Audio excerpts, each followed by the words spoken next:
mean, I first time I read the Gita, I didn't really get it at all, and it took Mm. me a couple of years to really like feel like it resonated and I could get it, and at least, and Mm. if every time I go back and read it, there's always new details. That's the thing about books written by enlightened beings, right? Yeah. Right. Is that every time you read them, you know, at least the way that, we teach yoga is that, the book comes from you, right? Yeah. So the realization isn't because the book has changed. The realization is because you have changed. And then you Yeah. just have this like very beautiful object, like, this text, that makes it so that you can connect with it with wherever you are in your life at that point. Yeah. I love that. Yeah. Well, but yeah, I don't know too much about what you're doing with the Institute. It sounds really Mhm. cool.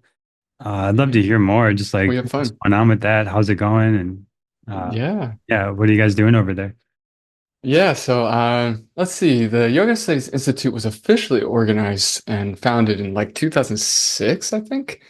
And so, we have a main teacher. His name's Geshe Michael Roach. Oh yeah. He's you know, this great scholar yogi who did a 3-year, 3-month, and 3-day silent retreat and has translated, I think he's personally translated like over 20,000 pages of Sanskrit and Tibetan texts into English. Um, and so he founded the institute. So he taught for a little bit, and then it kind of got mothballed. And I don't know, 5 or 6 years ago, I just totally fell in love with the teachings, and so we kind of revamped the institute.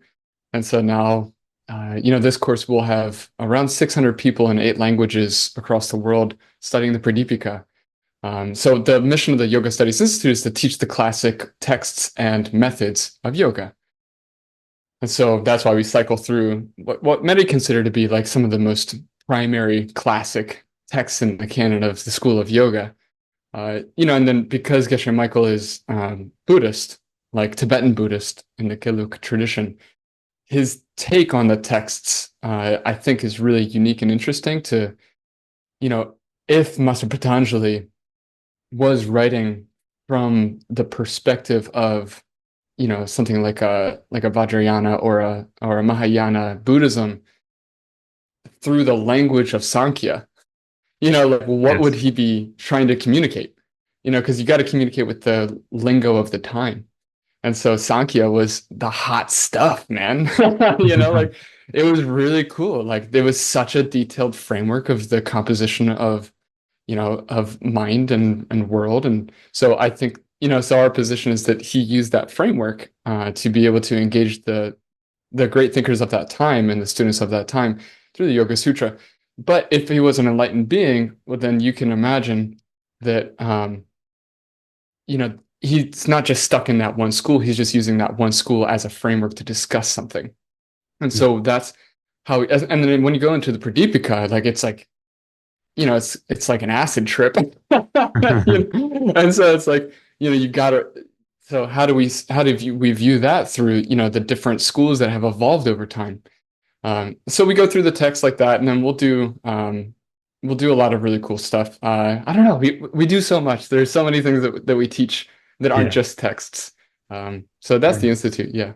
You just finished you said it's 2 years with the Pradipika. So like this Yeah. time, what's something that stood out? It's kind of the biggest insight or maybe mind-blowing thing or interesting thing that you found. The Pradipika.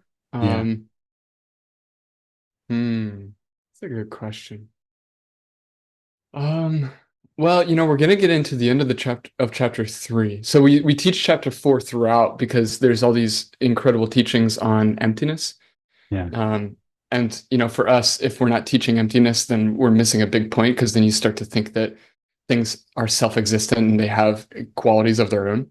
And so we've peppered in emptiness teachings in like shunyata, or like shunya. We pepper that throughout, the first and the second chapters. And so this, even though it's our fourth course, we'll be doing the third chapter, the end of the third chapter, which if you're familiar with the text, starts to get super intimate. It's super intimate into like bodily fluids and how we can use partner practices to help us to transform the fastest. And so, me personally, I am absolutely in love with partner practice Yeah. because, you know, I keep on thinking when we talk about this, I think about Master Sangha. For those who aren't familiar, Master Sangha lived around like 200 AD and did a 3-year retreat in a cave, tried to get enlightened, didn't get enlightened, came out, and then he saw, I forget the story exactly, but he saw like the wings of a bird flapping against the cave, and then the cave had become smooth after decades of wings beating against rock. And he said, Mm. "Oh, I'm not patient. I have to be consistent." And so he goes back in for another 3 years, comes out, he sees something else and he goes back in, and so he does I think 3 or 4, I can't remember, like 3-year retreats. And then he comes out finally out of the solitude and he sees a dog that's dying on the ground. There's maggots in the dog's leg. And he's like, "Oh my gosh, if people cart away the dog, then the maggots will die. And I can't stand, ahimsa, like I can't stand to see a maggot die." And so he cuts his own leg open and puts the maggot in his own leg so the maggot could live. And in that act of compassion toward another sentient being, that's when he completed his total enlightenment. And Ah, so when we think about this practice of yoga, a lot of people, especially when you start to get into like renunciate traditions and you start to get it like deep into the Vedas or so, you'll hear about these wild stories of people just like being solitary beings. And I think that there's a time and a place for quietude and solitude. But, at least the yoga that I love to engage with, it's for the sake of all beings, which means that we need to engage. And so when we can think about partners, there's this big idea of like a super intimate spiritual partner. But I love the interpretation and the application of that, like spiritual partnership or profound partnerships with all beings, seeing all beings in a very, very special way. So that's where I'm really excited about those kind of teachings right now. that's awesome. Yeah. So I think so. My understanding is the Pradipika was written somewhere around the 1400s. Is that Yeah, around the yeah, time? yeah. Yeah. Okay. Yep. Mhm. And and there's a big gap from like the Yoga Sutra somewhere, maybe 200 Totally. BC, 200 CE. And then it seems like, and my understanding, and then also as you talk about this sort of partnership part of it, this there's some tantra influence came through in the yoga Mhm. tradition in Yeah. those 1200 plus years. Yeah, somewhere in that gap.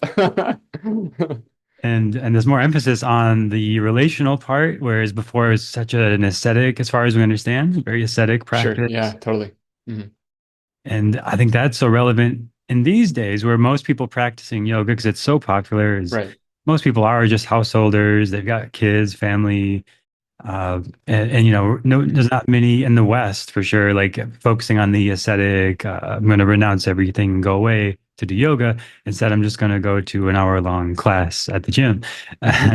So, so yeah, that's kind of an interesting thing of like bringing the yoga into the modern everyday lifestyle while Totally. still reverent and connected to these ancient texts is, I think, such an interesting bridge to make. And and also then the tantra stuff of it without the culty, manipulative, dark side of tantra that can happen. Mhm. But Which is maybe, not tantra, by the way. well, That's I guess just that would be misunderstanding like and misuse. right. Well, there's like black tantra, right? Or some versions of red tantra that can be abused, and it's more like black tantra. But yeah, I don't know. In your experience of this, of like because this was a struggle for me early on, and I wonder if other listeners Mm, maybe experience this of like yoga can still seem like such a solitary practice. You do your mhm. practice, and you go back to the rest of the world. So Right. kind of bridging this as a solitary practice, but still, not being this ascetic who's detached from everything. Yeah, well, I think that's okay. So we do at the Institute, we do a lot in China. Yeah. A lot of our students are in China. And when we were first spinning up, we were like, okay, we have this big community out there. What do you guys want to learn? And, we're like, all right, we're going to get deep into the text. We're going to talk about like, the 8 limbs and get into each of the limbs. What do you got? And they're like, we want yoga to get rich. And we're like, okay, let's take this in stride, right? Because the whole point is give people everything that they want and then Right. teach them how to use every single thing as a path. Right. Right. And it's not wrong to want to be rich. It's just everything around that can get confusing for people. And then instead of it being a source of liberation, it's a source of misery, quite frankly. Uh, and so I think that one of the questions that someone asked early on was like, why am I going to listen to a yogi who is a renunciate about having things? And renunciation is like, I give up, I give up all these things. And I think this is where, as we can, especially as we track the evolution of Eastern philosophy over the millennia, I know you love the Vedas, so you're like as OG as it comes. Like we got an Upanishad with us here today, and Mhm. so it's beautiful to understand, an origin and then be able to hold the origin in integrity, but also acknowledge evolution, uh, because the stacking is really wonderful. So the origin of yogi were people who renounced and went into the woods, then just that was the whole thing.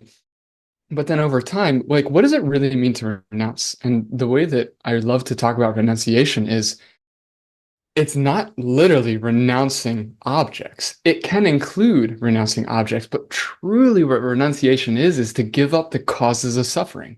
Like, Mm. what are you giving up? You're giving, like, okay, get rid of all your stuff. Do you become happy all of a sudden? For those of you who have given up all your stuff, I went through like a huge purge, I don't know, 2000, like maybe a decade ago.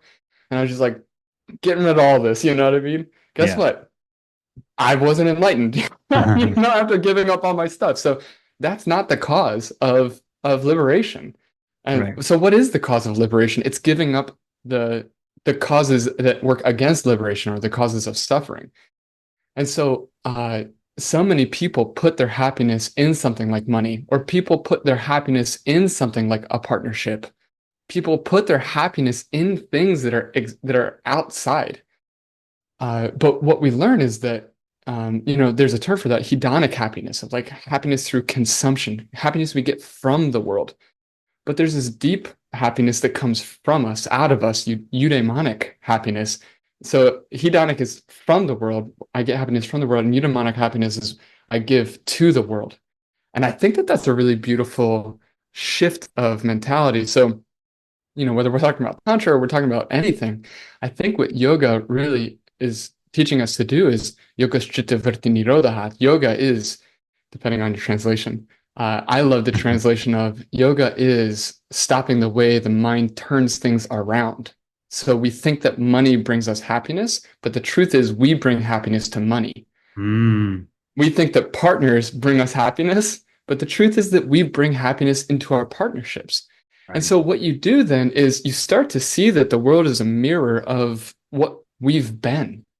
And so it's these karmas or these, little imprints, like fingerprints upon a clay tablet or film, on a in a GoPro. It's like capturing all day, and then the movie projects, and then we see that's what determines whether we see something as klishta or aklishta, something that's pleasant or unpleasant.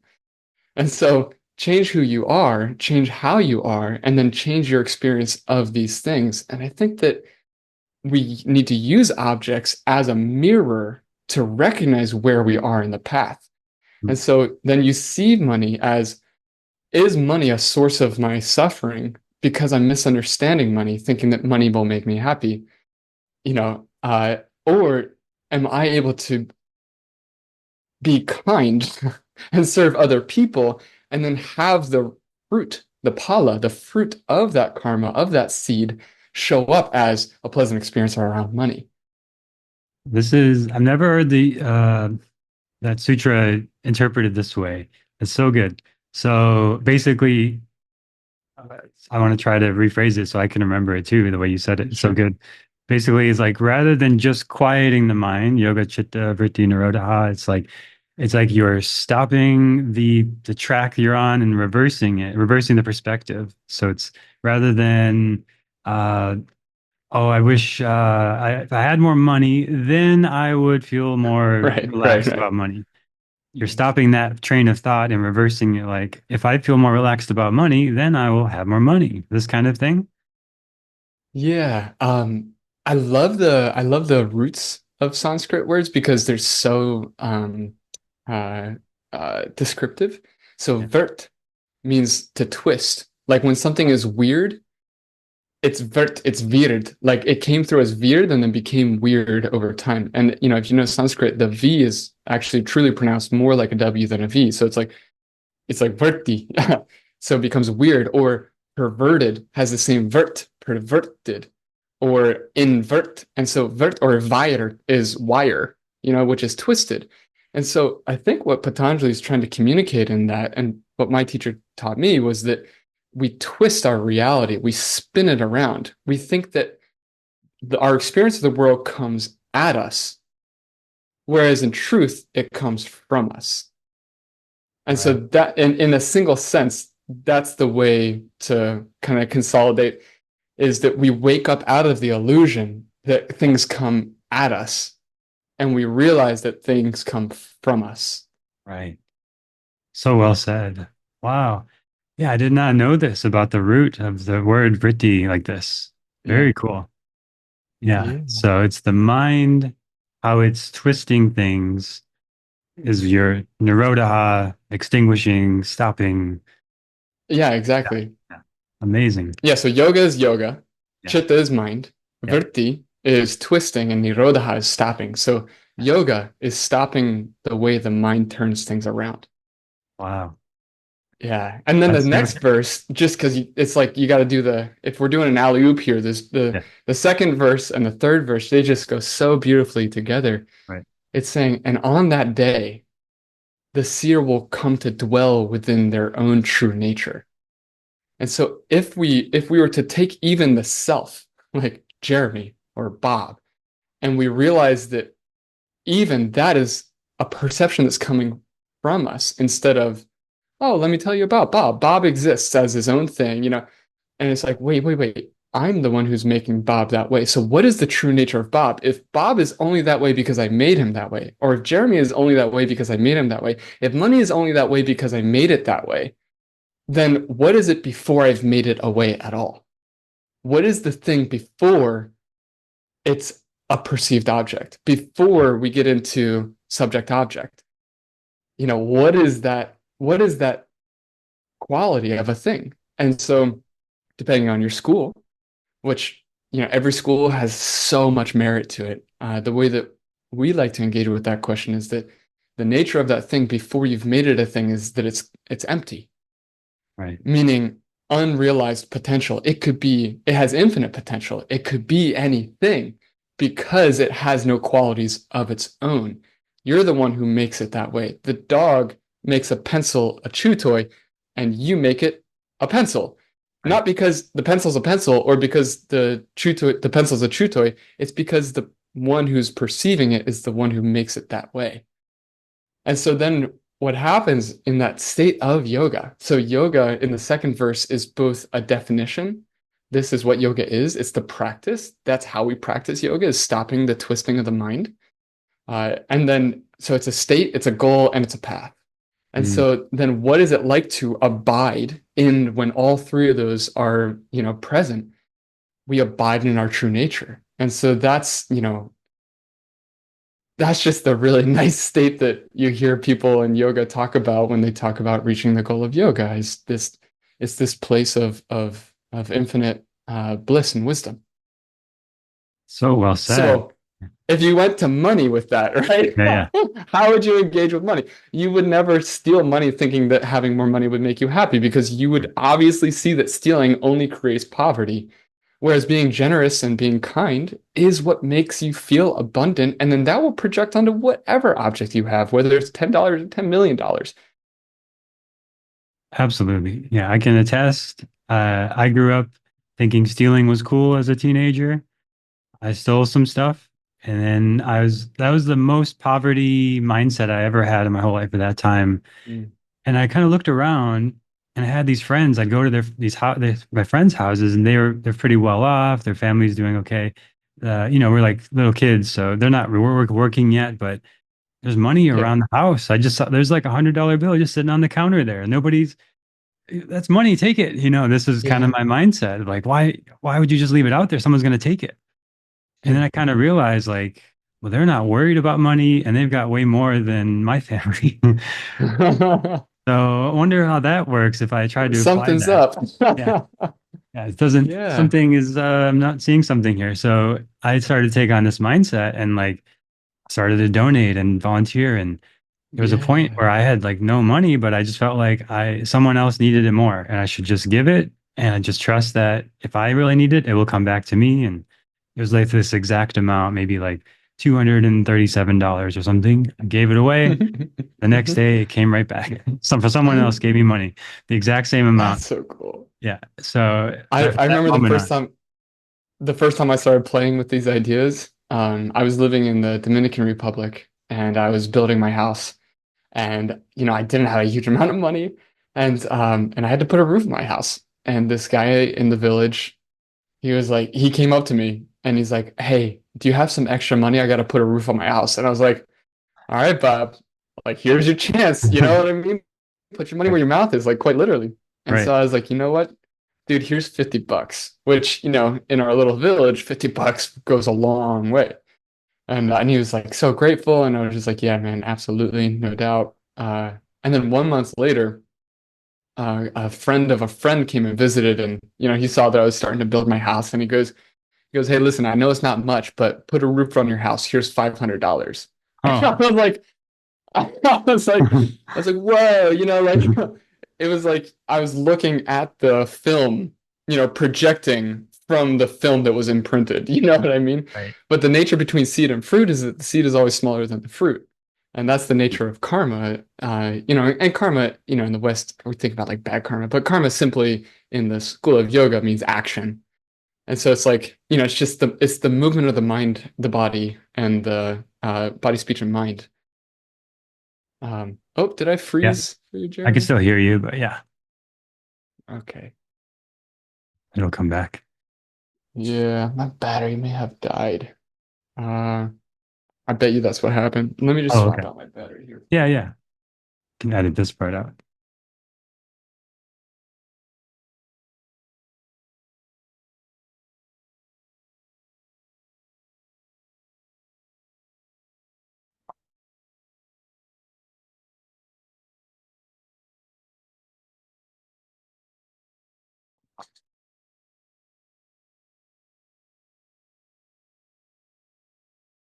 Well, I got a question for you now that we're in a nice little pause. All right. Because astrology is a really interesting conversation to have when you're talking about emptiness, when you're talking about like the nature of things. So Right. anyway, I'll let you Oh, no, segue us back in. go ahead. I like it to be as raw and organic as possible. So let's just keep going.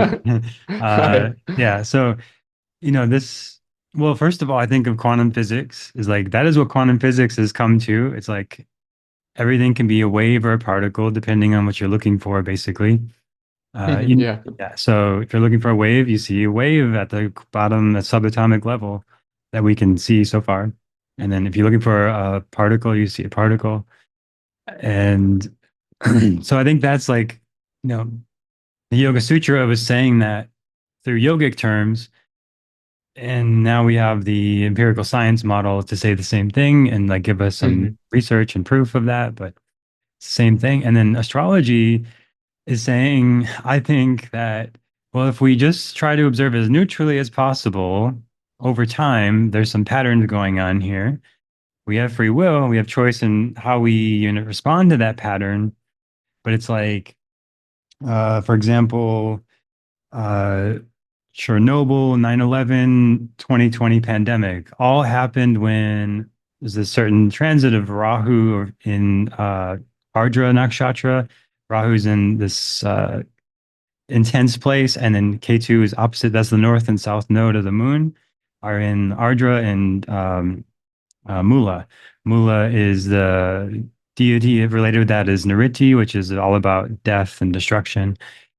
So all that to say, this same transit, the same trigger happens on these big events, not just those three, but further back through history. No So way. It's like who's, and those are big events that are like, there's not really one person responsible. It's kind of a collective thing happening. So yeah, it's like, and that's where I start to get into like, can you really say, even if it's like a government failure or a government conspiracy or however it happened, like something was going to happen probably around that time uh, Mm, at that level because there's this sort of cosmic cycle mm, happening, kind of like a smaller version of the yugas, where it's like, this is going to happen during this time period. And it's like, well, are we just, living out this predetermined thing that we have no control of and we think we have control? I think we do have free will. I think we do have influence. And I think there is also a sort of cosmic cycle happening that has predictable patterns. And my approach to astrology is how can I spot those patterns and then predict the next in the sequence? And mm, then add the intuition and the try to have a clear lens and everything from yoga practice and try not to color it too much with my own bias or judgments or prejudice or something. So try to be as clear as possible and see the pattern and then choose the most empowered response of like, well, if there is going to be another disaster in 2038, which would be the next in that sequence, what can I do to prepare without not getting crazy about it, but yeah. be aware of this energy and contribute to the positive outcome as best I can. So that's kind of my short spiel on Yeah. astrology from what you said. What do you think about that? Yeah, no, I think it's really cool. I'm not a student of astrology, which made me really excited to talk with you because I love learning from people who are, really have taken the time to learn. Yeah, Um, I think that, as you're speaking, the way that I would approach that idea of like, okay, 2038 is the next bad one, 2020 was the last one. right. Um, was it bad? Inherently. Right. That's so because that's where I go is, well, what makes it bad? Right. There's this great story. It's like it's an old Chinese proverb. Alan Watts, did a great summary of it, and I won't do the whole thing, but essentially, um, it was like and I'm gonna not do a great job at this, but a farmer came into a farm, and he just like happened to get this farm, and everyone's like, "Wow, that's so great!" And he goes, "Well, maybe." And then there was all these wild horses, and so he said, "Son, go tame the horses." So the son goes to tame the horses and breaks his leg, and I was like, "Oh, I'm so sorry that that happened." And you get, "That's so bad," and he goes, "Maybe." And then the conscription officer comes through to recruit everybody in the draft, and the son doesn't get drafted because he's got a broken leg, and he's like, "Wow, you're so lucky," and he goes, "Well, yeah, maybe." And so we have this habit of labeling things as good or bad, thinking that they have that quality from their own side. And Right. that's not to say that there wasn't pain in the leg or something like that, but what makes something a mental or emotional experience that's positive or negative isn't the thing itself. It's what you bring to the thing. And so for people with COVID, some people that was a really, really positive experience for them somehow, and Right. for other people, it was absolutely devastating. And so there's no quality in that experience from a human emotion experience. I think it's, you could argue this irrefutable that like a thing occurred, right? So Right. like that thing occurred. But Right. one of the questions that you can ask is, but how will I experience that thing? Right. And so, and then there's another kind of, it's from the Upanishads, the Panchakosha system, which, depending on which time frame you want to interpret that, people have different explanations of it. But essentially, the understanding of the being from the school of yoga is that we are not just this gross physical body. There's layers, and if you have ever wondered how there's a connection between your mind and your body, then you're starting to get into the question that leads us to this system. And so it says that on the inside, is our mind and our thoughts, and it goes all the way up and through into our prana or vital energy, into our breath, into our physical body. And as an extension, included as our physical body is our outer experience of the world. And so, why do we see a world where that planet is in that place? It's because it's coming from the inside out. Mm. And so yoga is about going from the inside out, the inner practices, and from the outside in together. It's why we do things like asana, but that's not the whole practice. You have to Mm-hmm. meditate. And so how can we do meditation and asana? How does that create a whole practice? How do we have the union of the inner and the outer worlds so that it's not in conflict and then we can feel beautiful and at peace? And so I love my teacher said it this way. He said, "You aren't that way because the planets are like that. The planets are like that because you are that way." Mm. And so I thought that was so interesting. If the world is a reflection of how we've treated other people in our past, then it's not surprising to think that in our cycles of suffering, we would see celestial bodies in cycles. Now, what we get to change, though, is how we respond and who we are when these moments, good or bad, come. Exactly. Yeah, and we have the choice of the energy. And like, for example, with that particular transit, there's a lot of what you could say like Shiva energy or Kali energy, uh, more commonly known to like can be like letting stuff go, tearing things down that are old, and on a personal level, like some sort of release or letting things go or changing of things. Like in the same way that there's a cycle to the day, the sun goes down for the average person. That means, okay, melatonin kicks in, time to sleep. So there's like this very natural connection with the moon and the sun, but maybe less awareness of other celestial Sure. bodies. Uh, but yeah, then the sun going down for some people is like, oh, party, time to go out. Right, right. So it's yeah, and then you could still have the physical melatonin reaction, but you suppress it or you ignore it, and so there's always the sense, at least the sense of free will that we have of like how to choose to respond to things. And I Hmm. think that's like the number one reason. One of the things I talk about the most with yoga is like you can't control politics or external things or your relationship, your spouse, how they respond to you, or if you get a job or if you don't get a job or whatever, or if students sign up for your program or don't. But you can control how you respond to it and what you choose to focus on. And I think that's what yoga is the tool like that gives us that so powerfully. Yeah, I love that. And to circle all the way back to the beginning of the conversation, renunciation, right? So if we're attached to the celestial bodies, or we're attached to the outcome, and we say that I will be a happy or unhappy person based on these things, then we've lost the essence of yoga. Because attachment is like one of the most basic expressions of ignorance of avidya, which is like the wrong vision. Vid comes through into video, and then is like a negation. So it's like wrong vision is avidya, and that's the first of the five kleshas, like the first of the five like bad mental attitudes. It's the it's the kshetram, it's the field in which all negative emotions are planted, is in that misunderstanding of the virti. And Mm, so if we can then renounce that, whatever the outcome is, I choose to be kind. right. Right? Like I renounce its release on my happiness, on my kindness, on my love. If my love is conditional, then you're not practicing yoga. Love is conditional when you have attachment. Love is unconditional when you have renounced all attachments. And that's such a relational way of talking about it that I don't hear a lot. It's like I think usually maybe it's at least for me, and when I talk to people a lot about yoga or like this kind of renunciate element of it, they think of it as oh yeah, it's easy for them to just walk away from all their problems and go into a cave for 5 years.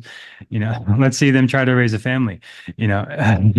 So there's this other element that you're talking about of like being renunciate and you could still do anything else in life. It's like it'd be a householder, raise 100%. kids. Yeah. But it You're doesn't mean renouncing you, Dharti. yeah, it doesn't mean That's you the like throw it all away. No, and in fact, I would like vehemently argue that if that was your attitude toward renunciation, you missed the point entirely. Yeah. Right? Yeah. Because the nature of karma is that if you've been a crappy person, doesn't matter what object is in front of you, whether it's the wall of a cave or a mansion, you're gonna have a crappy time. And so you've missed the point of yoga by thinking that by getting rid of things, you'll get rid of your negative emotions. No, you bring your negative emotions with you. You don't get them from things. That's the verti. That's the misunderstand, the basic misunderstanding that we're trying to untwist through our practice. So that's why, why was, to get back to the Tantra conversation, Tantra was originally really marketed or, like deployed or shared with or taught to householders because it had to be this really nuanced understanding of things. It was made for merchants and princes and people who influenced a lot of people's lives because they needed to have the most radical worldview because they didn't have the luxury, of going into a cave because they had these huge responsibilities. And so, how do we live with all these responsibilities without being the slave to misunderstanding? How can we be perpetuators of liberation with these huge levers that we have of our resources, of our teams, of our business? How do we use this for the good, for the sake of all beings? One of the most like elemental ideas of Kriya Yoga or just yoga in general is this idea of tapas, which is kind of to cook or Yeah. to heat up. And so what we're doing is we're putting ourselves through challenging situations, and just like you cure out steel through temperature exposure, we can cure out our own impurities through exposure to difficult circumstances. And so kind of like one level of engaging that is like light 5 fires and sit in the middle of it and try not to have a bad thought. That's not something that I really am a proponent of because I Yeah. think that it's very easy to damage this rocket ship that's really important to keep good. Yeah. um, but the tapas really is one of the way that my teacher teaches is the highest tapas is to be patient with somebody who's hurting you. Mm. That's the fire to cook out your impurities. And so if you have all of these relationships, if you have these huge big mirrors of $10 million in the bank, $100 million in the bank, 5,000 employees, like those are big hot fires. And so we can engage with those with the discipline of a yogi to really, really bake out our misunderstandings. And then the path becomes extremely quick because the leverage is so intense. Could I say, so I have a friend who's like recently uncovered some trauma and like she has PTSD about it and she's struggling with this and she has a lot of tools and experience and breath work and mantra and it's just very difficult for her. Like the old visions replaying, like trying to get it out, it's just kind of stuck. And this is a kind of pretty intense scenario, and it's someone who cares about her. It's a little difficult to try to support as well. Like, I could say these kind of yogic things, but they don't quite land or Mm, resonate, or it's like you don't understand what I'm going through, and I right. don't, I can't speak for her experience, and I can't know someone else's experience, but I have a lot of compassion for it, and I'm curious in this lens of like I guess my part is just like being with how do I be with that person? And then maybe for Yeah. somebody who's listening who may have experienced or is experiencing these kind of things, how do they navigate? It's like, yeah, I want to let it go. I want to renounce it, but it's like haunting me kind of thing. Yeah. Not an easy Dr. question to Shen, answer. no, but I'm actually doing a course right now with Dr. Shannon Michael on trauma resilience. Yeah. He's great. My goodness, Yeah. he's a beautiful person, and I'm learning a lot because we ran this program where it was like 140 Ukrainians that we brought together, and we did this like trauma resilience program through the lens of yoga for yoga teachers and mental health professionals. And so I'm just listening to all the recordings because I couldn't make it to the live course. And that's a function of the institute, Yoga Yeah. Studies Institute. And the very first thing that Dr.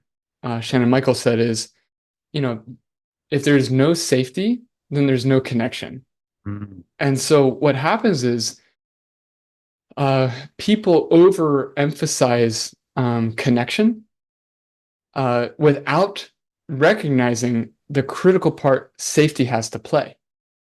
So if I don't feel safe, then I'm not available to connect, let alone with myself, then with other people. And so there's all these really nice methods that we can use to help cultivate a sense of safety.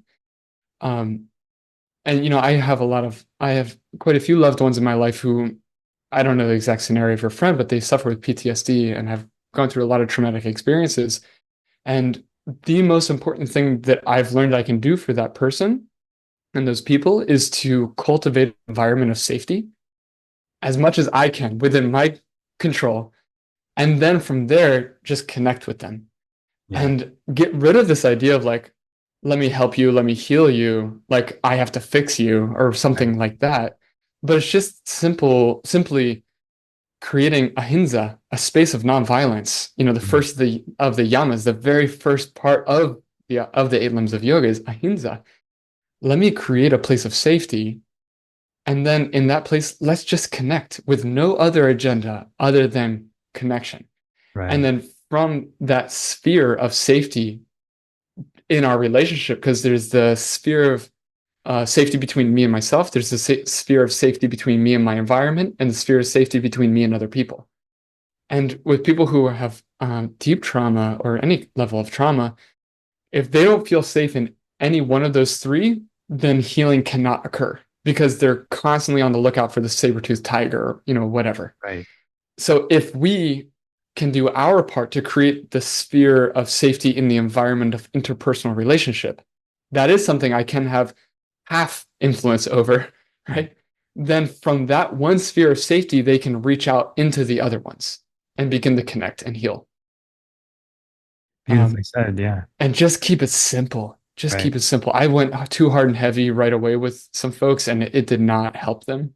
Yeah. And I regretted that. I was really sorry. I was like, let's go into deep meditation and pranayama, And then it was like, prana imbalance like immediately, and I was just like, oh man. So now it's just like, hi, Yeah. how are you? You know, Right. does this room feel safe to you? How can we make it feel a little more safe? And they're Mm. like, draw the curtains closed on the window because windows are scary for me. And I was like, Right. oh my gosh, I'm so glad I asked because like the previous version of me would have just been, all right, let's do some asana, and the whole time they're like, that window is unsafe. Then they can't receive the benefit of the practice. Exactly. Yeah. That's just the curiosity, I think, has helps a lot. And one of my lowest points I've experienced, I was with a mentor and I just went to her and I just needed someone to talk to. And all she did was listen, she didn't give me any Mm, advice. There's no profound speech. Like, she didn't fix anything, but she put her hand on my back and listened. And I just felt so healed. Like whatever was mm, burdening me at the time was just gone, just drained out of my system. And it wasn't a super heavy thing, but it was a very, very difficult thing. But just to have a space where I felt safe and I could be heard. yeah. And I think of that a lot when I'm with others, just how that felt. Of like, I didn't feel judged. I didn't feel like there was something wrong with me. I felt like I could just express my emotion as a human and then whew, it was gone. And Yeah.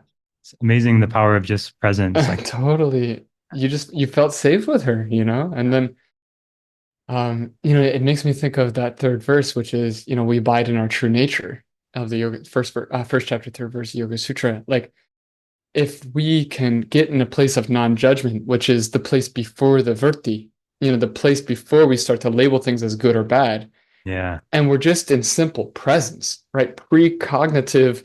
I'm not having assessment or anything. I'm just here. Then that creates the scenario for people to abide in their own true nature, whether it's you for yourself or creating that space for other people to just be them. yeah, And to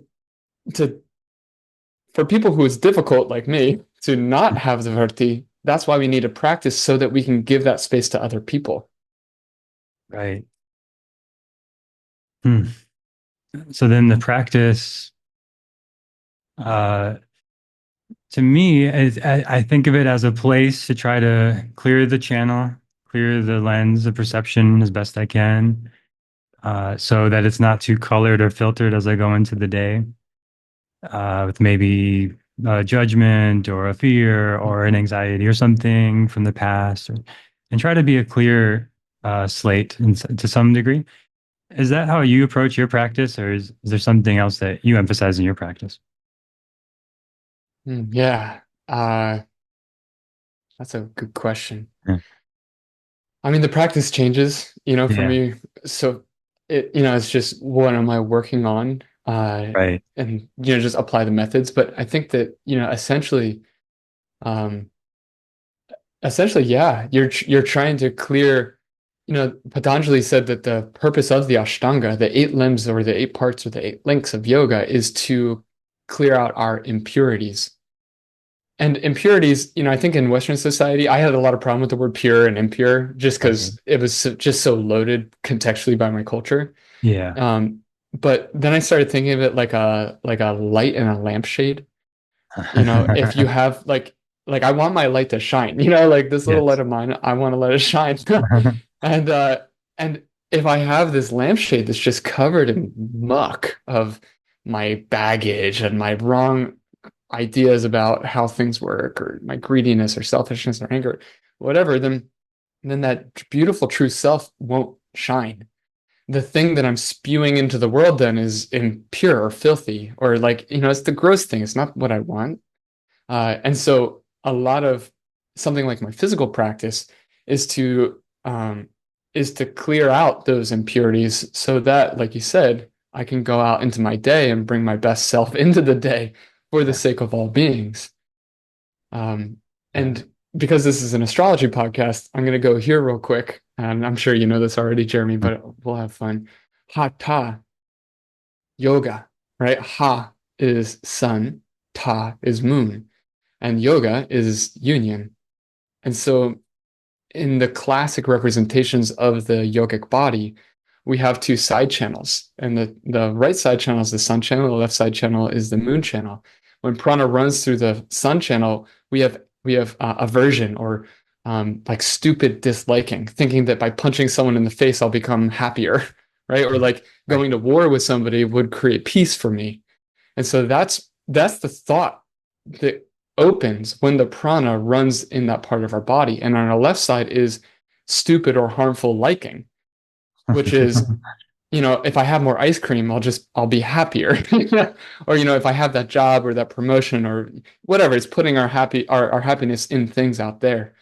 And so when the prana runs in those two side channels, then we're in this constant pendulum of wishing we have things that we don't and wishing we didn't have the things that we do. you know and then we're just constantly in this unhappy state. And the classic teachings say that we have a central channel, the sushumna, which when prana runs through that's where we have thoughts of love, compassion, wisdom, and bliss. And the side channels, as the prana runs through that, it chokes off that central channel. And so it is nearly impossible to access those feelings of love, compassion, wisdom, and bliss because physically the plumbing that's running those thoughts through our body, riding on the prana, because thoughts and prana ride together as one. The Tibetan is lungsam jukpa chikpa. It's really beautiful. If our prana is in those side channels, then we've choked out our capacity to abide in our true nature, which is that blissful, beautiful being that comes out when we're centered. And so the yoga of the sun and the moon, the hatha yoga, is when we can drain the prana from those side channels and bring it into the union of the central channel. So why do we do these twists? Why do we do these breathing practices? It's not because those things necessarily have any qualities of their own, but it's affecting the plumbing of this machine of the body so that we can get the prana in the places where we are a shining, beautiful individual that's our true self. So that's hatha yoga. Wow. So I haven't heard this described this way. This is so powerful. Uh, so when energy is flowing through the Pingala is the right nostril, right? Yeah, yeah, yeah. And So it, that's it starts in the right nostril, but it yeah. goes up and behind the spine and then tracks down the spine and then down the right leg. And that's stupid disliking. Yeah, yeah. Or harmful disliking or stupid disliking. Yeah. The opposite of wisdom. The Okay, opposite of yeah, compassion. yeah. It's memorable. I like it. Yeah, Stupid disliking and harmful disliking. So that's, and then there's a healthy dislike too. There's certain things like that might be harmful absolutely. to you that you would, avoid. So there's a healthy level of that. But this is like I guess I like to talk about charged topics because like politics of like Why how do we not? bring this into how do we apply this to the places where people forget it the most and like Yeah, politics and charged topics? So there can be this like charged reaction to the political party that you don't like. And that would be an totally. activation of this channel, right? Yeah. Well, and it would be the way that I would really describe it is that it would be the misunderstanding that that political party is evil from its own side, Uh, right, right? Because right, some people see the current president-elect in the United States, for people of the future, this is November of 2024. right, And people go, oh my gosh, he's my savior. And right, then somebody else says, oh my gosh, he's the devil. It's right, like, well, which is he? Well, it right. depends on you. It's the same guy. And Yeah, so, and so if we think that that person has qualities of their own, if that was true, everybody would have to see them the same way. Everyone would have to see them as a particle and not a wave. right. Right? You would be obligated because that's the nature of that thing. But Right. that's not how we perceive the world. And so in the politics, I love, His Holiness the Dalai Lama put out a statement and he's like, congratulations, President Trump. Let's be in union for peace on earth. Right. You know what I mean? Like, let's get out of this area of of hatred, of anger, of me versus you, and let's get into this, like, let's be together. This is what we got. Like, don't wish for something else because you don't have that thing. This is what we have. And a yogi must use every single thing for liberation, even the things that they don't find to be necessarily pleasant. We have to use every single thing. So the ignorant disliking would be if I got rid of that president, then we would have peace on earth. All right, go ahead, get rid of the president. Tell me how it goes. You know what I mean? Right. Get rid of the anger in your heart, and then we'll start to see peace on earth. Yes. Like the imagine the ripple effect of that if and that's what I think is so powerful about yoga and learning it and practicing and teaching it and like Mhm. until everyone has access to it, I think it's like more and more. Let's all share as much as we can, so everyone has Yeah. easy access to it. Because yeah, if we all like Mother Teresa said, we clean up our own side of the street, the whole world would be clean. Mm, Uh, totally. and that's the real work. And so yeah, but I've never thought of it this way. This as the Pingala and then the Ida. So when these two are active, Mhm. which is cycling all day, like we can breathe in our nostrils, like one's dominant Mm. every 90 minutes. So I've often thought of it as just this oscillation. So I'm going Ida, Pingala through the day, yin activities, yang activities. And Mhm. that's more how I've emphasized it myself in recent years. And I've kind of forgotten this Shushumna. Oh, Uh, come on. Yeah. yes, the emphasis of The that. lightning rod of bliss. Right. It's like I've forgotten to emphasize that's the center. And the way you're saying it is amazing. Of like, okay, so if I'm in those two, then I'm not in the center. Yeah, And if I'm in the center, then that's basically, where I'm really wanting to be. Yeah. exactly. Loving, compassionate, kind, patient, Yeah. all these things. Giving my gifts, And shining light. yeah, and the center is a dynamic thing. Right.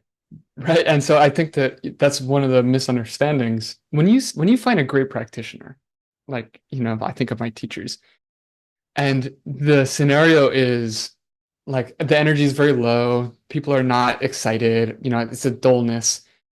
The teacher knows how to be the opposite. Hmm. The teacher's like, yeah, come on, let's wake up. Woo, let's go, guys. Similarly, if everyone's like agitated and it's all like, the teacher knows how to bring everybody down.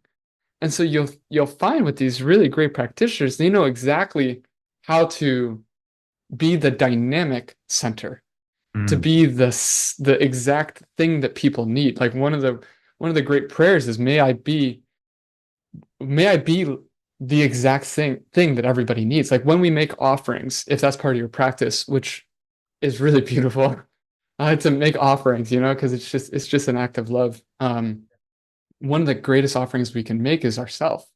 May I be the very thing that you need. Mm. Like yes, I can give you food. Yes, I can give you resources. I can even give you teachings, but let me give you me. And if you think about what that requires a very flexible, adaptable, and dynamic thing. Because what you need in this moment, that teacher was this huge open space, very, very, very feminine openness, like, let me listen to you. Sometimes, we need someone to punch us in the gut. You know what I mean? Yes, And I bet you that teacher is so skilled that you're referring to that if they felt that that's what you needed, that's what they would do for you. exactly. And so when you talk about Kali being something that destroys, you know, people sometimes have this fear of like, oh, well, destruction is bad. And it's like, well, not from its own side. If you look at what Kali's actually eating, or what Kali's actually destroying, it's destroying the causes of suffering, which can Mm. be a painful thing, right? Right. So if I like there's many ways that you can have your teacher show up. The first is compassion, but also a teacher can show up with wrath because that's what you freaking need, dude. Right. And so and so when you see something wrathful in your world, like a president-elect that you may not necessarily align with, you say, "Thank you for being the exact thing that I need." Because Yeah. now you're pushing me. Tapas, man, cook me. Let's go. You know what I mean? I need to level up, So thank you for helping show me where I'm at because I've had a couple angry thoughts towards you, and that's totally inappropriate. Like I wished harm on you, and I don't believe in that. But I had the opportunity because you gave me a mirror Right. for me to be able to see that and then now recommit to my practice of nonviolence and compassion Right. so that I will never see violence in my world again. So let's say, uh, well, I think of there's a Bikram documentary a few years ago.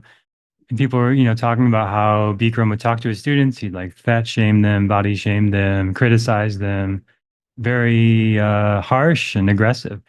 But then this one guy is like, if he didn't say that, I would have never changed.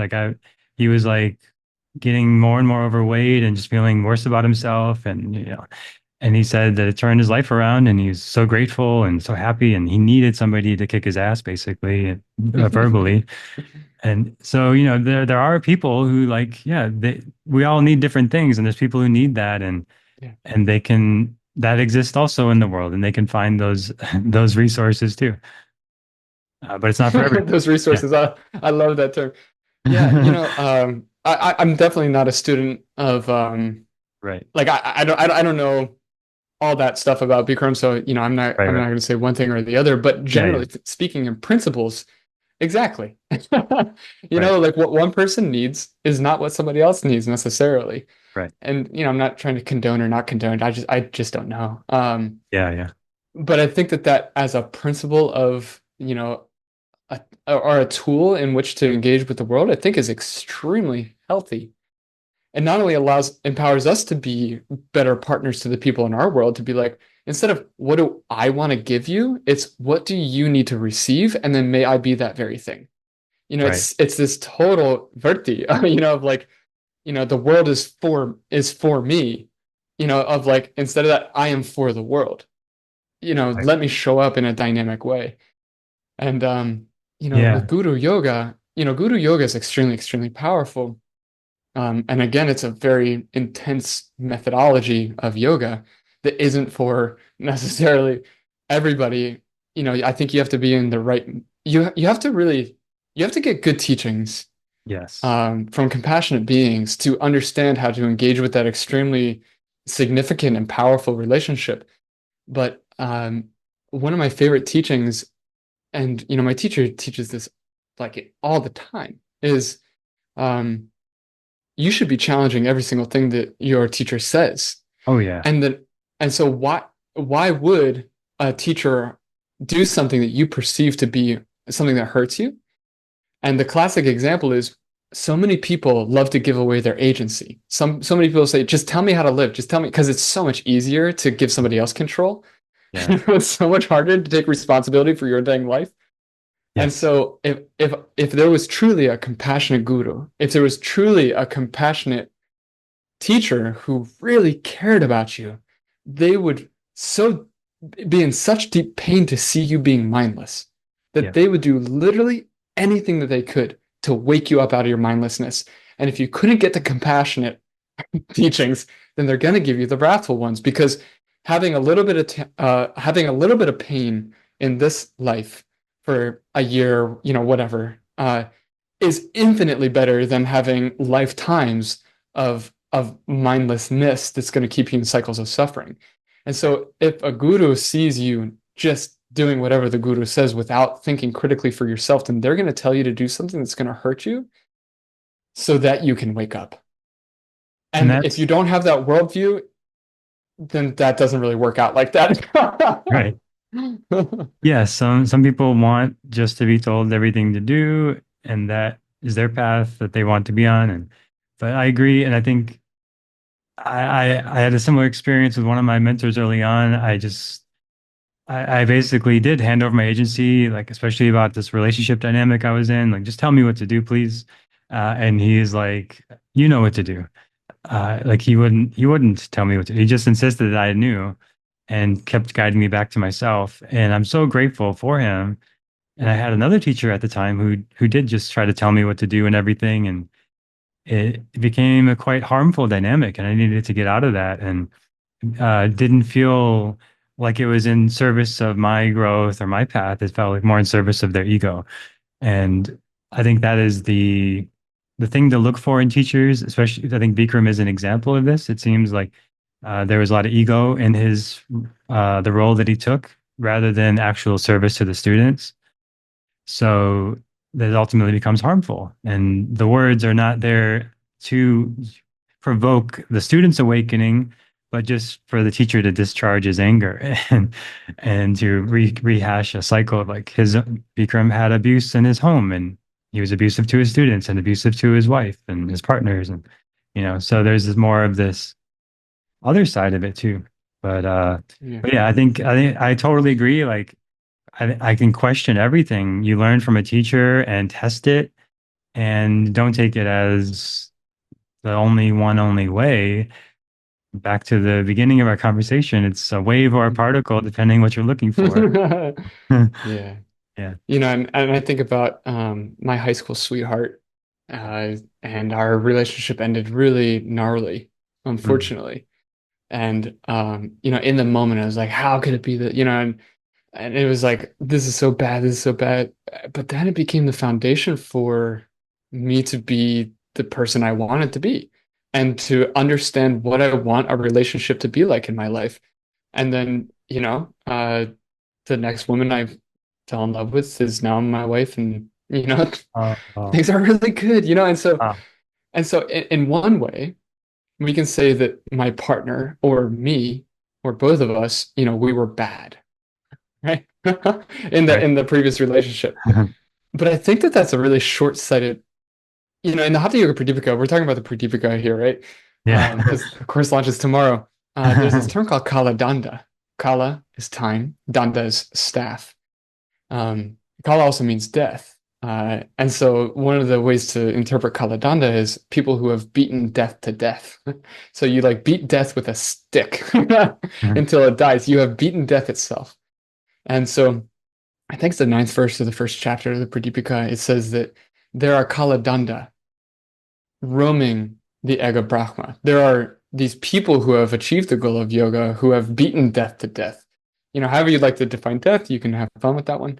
Um, but there's people who have beaten that and they're here. And so where are they specifically?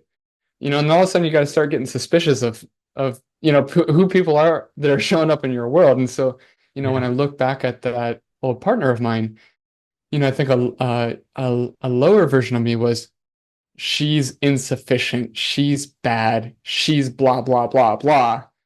But at least the lens that I've learned to look through in a way that, gosh, it's so healing, Jeremy. You know, it's just it's the wavelength of forgiveness, you know, it's the wavelength of gratitude. Is like she was exactly perfect for what I needed in my life to wake up, to get wise and try again. And who was she really? You know, was she a Kala Danda? I don't know. You know, I'm not going to say she is. I'm not going to say she isn't. But what if we were able to look at all the people who hurt us as people who were incredibly compassionate beings who were only that way because we needed them to be that way, and there Mm. was no other reason for them to be that way? How would Uh, you engage with the world? I just got chills. That's so, yeah. It's a very powerful way to look at it and a very empowering way to look at Yeah. our past. Yeah. And present. Yeah. Yeah. Yeah. And that's renunciation. You know, that's giving up the causes of suffering by thinking that people are evil from their own side, you know. And Right. now I realize that, you know, I can find times when I was not a nice person in my life. Like, of course, I'm going to see that in my world. You know, Yeah. like things aren't random, you know. There's a cause and there's an effect, and there's no such thing as an effect without a cause. That's the whole basis of yoga. That is literally the basis of yoga. Seed, fruit. And so look at your garden, recognize what you got, and then get to work. And the seed is always smaller than the fruit. Love that phrase. I haven't heard that before either. Just so, and we when we think about the fruits, we think big, we want it sooner, but the seed is just that little potential that Yeah, it's going to take time, but it starts small, right? exactly. Yeah. So if people want to check out your course opening up, where do they go? Yeah. So it begins tomorrow, which is the 14th. So maybe by the time that this gets out into the world, we'll have already started, but you can join late. No worries. We have recordings available. So you can go to spiritualwarrior.life. If you'd like to, if you'd like to learn more about the Institute, you can go to yogastudiesinstitute.org. We work through a network of distributors that help us to localize and naturalize things to different languages and different communities across the world. So Chinese, you know, we got distributors for Chinese language, etc. So Yoga Studies Institute is kind of the central hub, and then you'll shoot out to whatever culture you want to connect with. So spiritualwarrior.life is where you can find this course in English, and then that's where I put out some of my own courses and content from what my teachers have taught me that don't necessarily fall under the Yoga Studies Institute umbrella. Oh, amazing. Well, it's been such a joy to talk with you, and I'm Yeah, Jared, grateful this has for, been fun, man. yeah, have to do it again sometime. So I yeah, love thank you for that. being here and talk soon. Thank you, and I'll see you in the stars.